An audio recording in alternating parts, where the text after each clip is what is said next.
After a long hiatus, the Owl House is finally getting ready to return for its second season. During the wait for more episodes, and really since the beginning of the series, fans have been speculating on numerous possibilities of where the story could go in the future, what could happen to characters, and the meaning behind certain elements. So before the Owl House returns for more episodes today, I want to give some of my predictions and theories on what could happen in Season 2. Some of these are theories that other fans have come up with, some of them are ideas that I've had for a while, and a few of them are a mix of both. I should also clarify that I have avoided pretty much all of the promotional material for this season that I can. So there may be a few ideas on here that are going to be obviously wrong to those of you who have watched that stuff, so just keep that in mind. So with all of that said, let's jump in and see 10 of my predictions and theories for the Owl House Season 2. So I've tried to group some of these ideas into different categories, and the first one I want to look at is time. Even though I believe Season 2 is supposed to pick up immediately where Season 1 left off, I do think that there is going to be a time skip at some point, or at least it would be a good idea. The beginning of the show originally seemed to imply that this was only going to be set over the course of 3 months because Luz is on summer vacation, but now that she is trapped in the Boiling Isles and has no way home, that leaves the possibility that she could be there for a lot longer. Perhaps there will be a point in the season where the characters fail spectacularly, and then there's going to be an endgame style time skip to where the characters then have to come back together in order to fix their past mistake. I think there's a lot that they could do with this. It could add a lot of drama by having Luz wonder when she's ever going to see her mom again. We could get a glimpse at her mom being worried when she's been missing for so long, and we'll genuinely wonder if the characters can come together to defeat Belos. Another element I think they could bring into the mix is time travel. If Belos is creating a portal that can go between dimensions, I think it could easily end up going through time as well. Something that's always caught my attention is the house in the woods that Luz goes into at the beginning of the show. It's not exactly the same, but it is similar in size and some aspects of its design to the actual house that Luz and her mom live in. So because the portal is centered around that house, I'm wondering if this could imply that in the future, Luz's home in the human world will be sent back in time to this location. This idea also brings us into my next theory and our next category, which is the backstories for different characters. The first idea I have for a backstory is that Luz's mom is actually from the Boiling Isles. This is an idea I've heard other fans suggest, some even suggesting that she could be Azura. Not totally sure how I feel about that, but I think it is a possibility based on certain hints that we've been given. One is the house I've already mentioned. Not only is it similar in size to the one that Luz and her mom now live in, but they also happen to just be very close by at the beginning of the show. Maybe that house belonged to Luz's mother when she lived in the Boiling Isles, and it somehow came with her when she went to the human world. Maybe this would also explain Luz's inherent fascination with fantasy elements and why her mother's trying so hard to get her off of that path. Maybe her story was actually the opposite of Luz. Maybe she never really felt that she fit in the Boiling Isles, or maybe something was happening there that she tried to get away from, and so coming to the human world was her way of going through what Luz did. Now, on the flip side of this, a lot of fans have suggested the idea that Emperor Belos is actually a human. One reason is that he always hides behind a mask, never letting anyone see his true appearance. Another is that his staff seems to rely on technology in addition to magic, so maybe this is him compensating for abilities that he doesn't naturally have. And in the first episode of the series, Luz has to help Ida and King get through a magical barrier that only a human can get through. So why exactly would a barrier containing precious artifacts be designed that way unless the person who wants to get into it is in fact a human? This could also explain his motivation to rebuild the portal to the human world, because he is actually just trying to get home. Obviously, there has to be more to his plan than that, with the Day of Unity fast approaching, but that could at least explain the basics of it. Speaking of his plan, I think it's possible that Belos is either trying to reanimate the Titan, or he is in fact the Titan. When we see him in the throne room in episode 18, the Titan's heart is right above him, and it seems to start beating faster whenever he gets really agitated. So this could imply that he has either become connected to the Titan, or he was in fact the Titan but has now been reduced to a much weaker state. So whenever he's telling the people of the Boiling Isles that only he knows the will of the Titan, he could actually be telling the truth about that. And if he is in fact trying to bring back the Titan, or at least harness the Titan's power, that would make him pretty much unstoppable in the future. But how exactly would he achieve this? Well, this brings us to our next character backstory, which is that the Bat Queen was the Titan's palisman, and that she is the key to Belos' plan. In episode 10, the Bat Queen said that she was a palisman designed for a giant, and really the only giant that we've seen so far is the Titan. We've seen that talismans attached to a staff grant an extra deal of power, or at least control of your power, to the user. So that could mean that Belos needs the Bat Queen in order to harness or direct all of the Titan's abilities. So I've touched briefly on what a character's backstory could imply about their future, but now let's focus directly on the future of certain characters. Now, even though King's boasting about being a king of demons has primarily been used as a joke throughout the show, I think it would be interesting if they revealed that he's actually telling the truth and he was a king of demons at some point. Or even if they don't, they could at least use this as a foundation for the role he will play in defeating Belos. He's made clear that he does have a lot of knowledge about various demons within the Boiling Isles, and he's made speeches about raising armies in order to tear apart the world. So I think this could imply that King will in fact have to raise an army of demons in order to defeat Belos and the Emperor's Coven. Now, on that note, and this is a theory that I really don't want to come true, but I do have to consider it, and this is that Amity will join the Emperor's Coven. Now, whether she does this by choice or whether she's pressured to by her parents, I do think it's something that they're going to have to acknowledge at some point, because joining the Emperor's Coven was her dream through a good portion of the season. And since we didn't see her working with Luz and the others in the last 2 episodes, this leads us to wonder what her loyalties are going to be going forward. She's going to have to make a choice, so I think it would be very interesting if she's torn between her loyalty to Luz and her friends and the pressure that her family has put on her for all of her life. Maybe she could even use it to her advantage. If the Emperor thinks that she is a loyal member of the Emperor's Coven, then Amity could use that to give Luz and the others intel or to be in a position to help them when things go down. And it would just create some good character drama, because now that they've been building a relationship between Luz and Amity, throwing this into the mix would just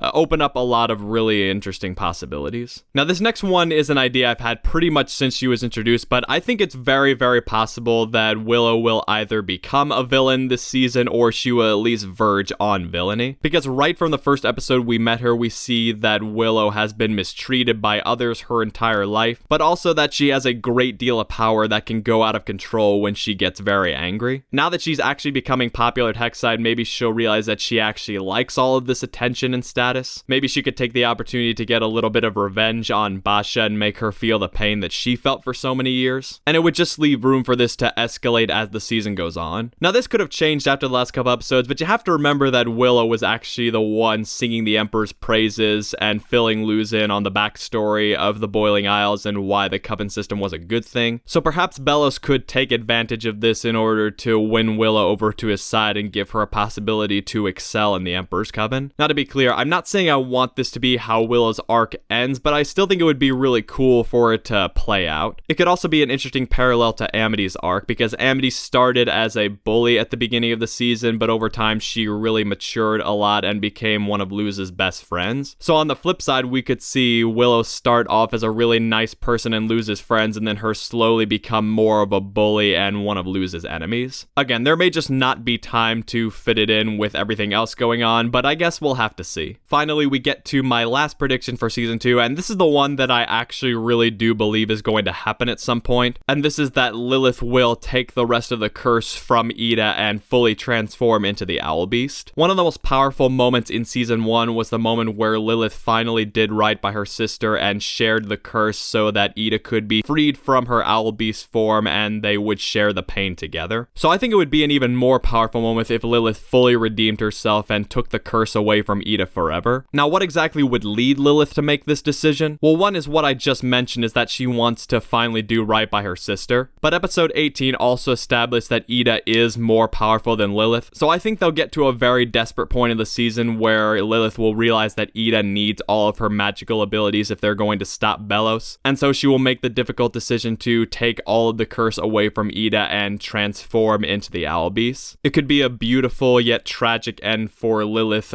sacrificing herself for her sister, but they never know if they'll be able to bring Lilith back now. Out of all the theories I've talked about so far, this is the one that I think has too much potential for them not to follow through with it, but obviously that's just my idea, and no matter what they end up doing, I am confident that season 2 is going to be absolutely amazing. So those were 10 of my predictions and theories for the Owl House Season 2. And now I'm going to turn it over to you guys. What did you think of my list? Do you agree with my ideas? What are your predictions and theories for what's going to happen this season? Whatever it is, feel free to share your thoughts down in the comments and let me know what you think. If this is your first time on the channel, be sure to leave a like and consider subscribing for more Owl House content. I've done reactions to every episode of Owl House Season 1, and I plan on reacting to this coming season as well. So be sure to stick around if you want to see that. And as always, thank you guys so much for watching, and I will see you for the next video.